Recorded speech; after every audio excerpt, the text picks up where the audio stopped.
बिस्मिल्लाहिर्रहमानिर्रहीम अस्सलाम वालेकुम। English learning and cricket news में वेलकम कहते हैं। Afghanistan versus Netherland highlights.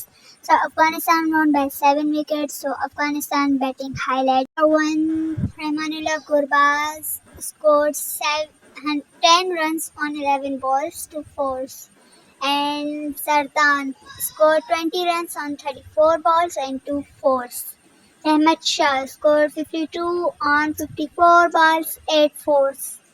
Hashmat Shahid scored 56 on 64 balls and not out. Umar Zai scored 31 on 28 balls and 3 fours. So this is the highlight of Afghanistan batting. So Afghanistan won by 7 wickets. A great winning match against Netherlands. So don't forget to subscribe and press the bell icon. Subscribe my YouTube channel for learn English and cricket news. So hope you like it. Okay.